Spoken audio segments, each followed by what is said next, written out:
Vilainie politique, refus d'unité pour le bien commun, indignation à outrance, l'Assemblée nationale ne représente plus la nation. Honte de ces tumultes permanents, honte de ces calculs politiques qui empêchent de voter quoi que ce soit au nom de l'intérêt général si cela nuit aux petits calculs personnels, honte de ceux qui ne veulent pas s'allier l'espace d'un vote dont le pays a besoin, honte d'un marketing dont aucune marque ne voudrait, fait de dénigrement de l'autre, honte de partis dans lesquels il est impossible de se reconnaître, honte des troublions qui cherchent le buzz avec des médias complices de ceux qui peuvent faire de l'audience, honte des provocations permanentes, honte de la disparition de la nuance qui apparaît comme une trahison.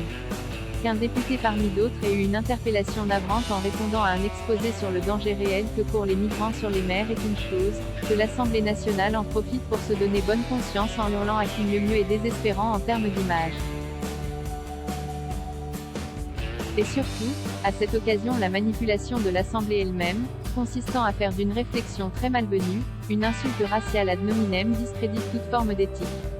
Car personne ne semble maintenant en douter, c'était bien au bateau auquel cette injonction de retourner en Afrique était lancée, d'ailleurs la nature de l'article juridique évoqué pour la punir est en cela significative. Une manipulation grave pour la neutralité supposée du Parlement visant à mieux qualifier de racisme cette intervention qui tombait bien pour se donner bonne conscience et s'obstiner à nier un parti démocratiquement élu, en le renvoyant indéfiniment dans son camp nazi et extrémiste. Droite ou extrême droite, c'est la droiture qui est la meilleure des politiques. À lire aussi, scandale à l'Assemblée, dérapage raciste ou instrumentalisation politique?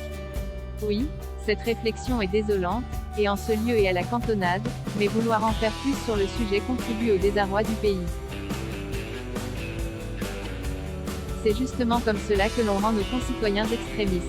Leur ressenti est ce qu'ils se disent entre eux au café du commerce, ils ne veulent pas l'entendre à l'Assemblée nationale et c'est bien, mais ils ne veulent pas non plus la négation de leurs opinions et de leurs votes témoignant de leur inquiétude sur l'immigration. Trop d'indignation affichée exacerbe les choses. Et puis qu'est-ce que ces tribunaux d'un autre temps?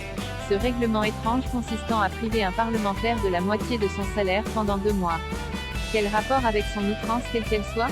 Imaginons une entreprise ou une association où l'on applique ce type de sanction? Si le crime est si grave, la solution est simple, il faut renvoyer l'élu coupable devant ses électeurs, ce sont eux qui jugeront et décideront s'ils veulent le réélire ou le punir et si c'est l'indiscipline et le trouble causé à la séance qui sont en cause, c'est tous les jours qu'il faut mettre des amendes, et ils seront nombreux à être taxés, mais l'extrême gauche fait de sa mauvaise tenue et de ses outrances un étendard populaire méprisant pour le peuple qui ne se définit pas par un débraillé et une contestation de cancre dans une classe insoumise.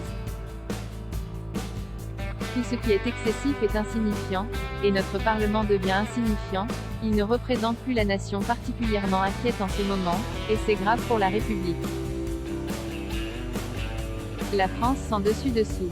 Les caprices de Marianne Price, 17,14 € et new available from 10,51 €.